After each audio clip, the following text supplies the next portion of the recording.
Opening of the 8th session of the 15th National Assembly. Hezbollah launches large-scale missile attack on Israel. Nghe An, export value continues to grow. You're watching today's news on NTV channel. My name is Đăng, your host. This morning, October the 21st, the 8th session of the 15th National Assembly held its preparatory meeting and was solemnly inaugurated.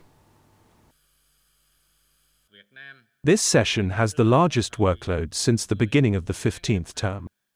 The total working time for the session is expected to be 29.5 days, concluding on November 30, 2024. During this session, the National Assembly will dedicate most of its time to legislative work, supreme oversight, and reviewing and deciding on socio-economic issues as well as other important matters. National Assembly Chair Truyen stated that, according to the session's agenda, legislative work is the focal point, occupying the majority of the session's time, with 31 draft laws and resolutions to be discussed.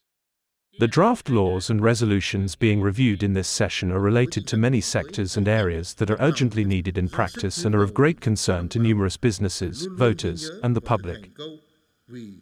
After a few days of conducting limited attacks, the Hezbollah movement in Lebanon announced that it has launched a large-scale barrage of missiles at the military base in northern Israel in response to previous strikes by the Israeli military.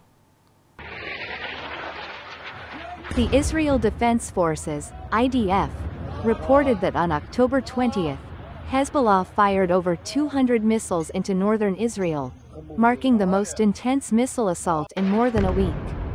The fiercest bombardment occurred around noon, with approximately 70 missiles targeting the western and upper Galilee regions. In retaliation, the Israeli Air Force carried out several heavy airstrikes on Hezbollah positions in Lebanon, including one near Beirut International Airport, the only operational airport in Lebanon, raising concerns about the potential paralysis of aviation in the country. Intense clashes occurred as Israel faced significant losses, with a brigade-level officer killed in the Gaza Strip.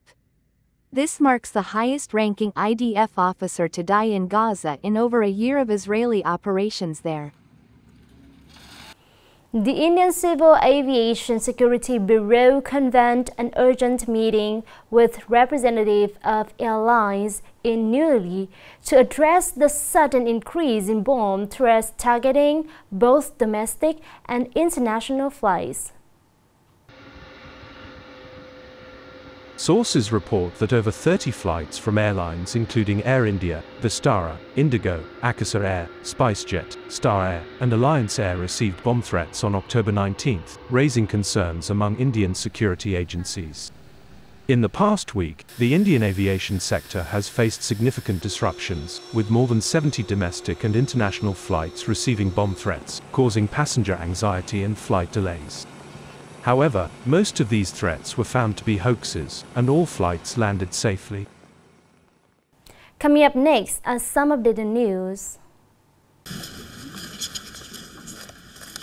At the nationwide conference on implementing resolution of the 10th Central Conference, the 13th tenure, Prime Minister Pham Minh Chinh emphasized notable achievements after 5 years of implementing the socio-economic development strategy for the 2021 to 2030 period. Notably, the Prime Minister set a target for Vietnam to become a modern industrial nation with a high average income by 2030, ranking among the world's top 30 economies with an economic scale of $780-800 billion.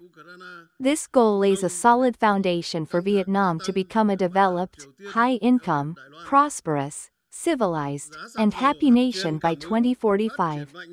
To achieve this target, the Prime Minister highlighted 11 solutions, including perfecting the market economy institution, enhancing decentralization and administrative reform, developing science and technology, and innovating education and high-quality workforce training. The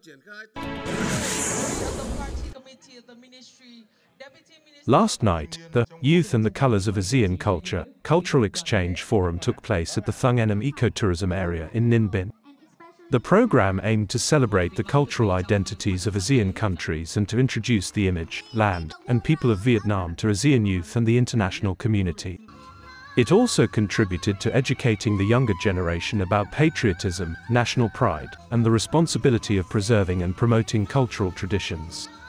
19 outstanding artistic performances were showcased, creating a vibrant tapestry of cultural exchange.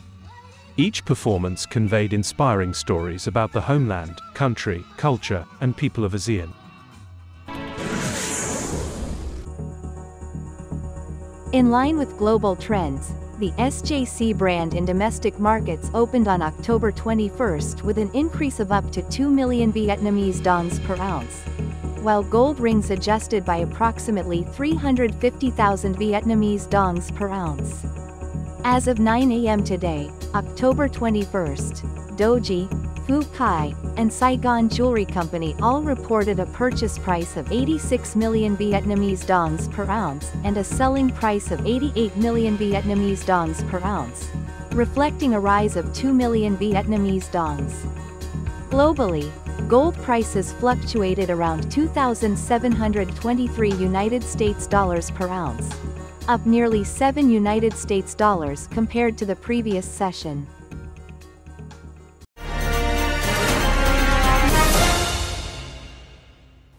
Moving on to today's story. Since late 2023, the export market has shown numerous positive signs. Global market demand is gradually recovering as inflation trends downward. Furthermore, significant breakthroughs in attracting investment with major FDI projects coming online this year have considerably boosted Nghe An export value for 2024.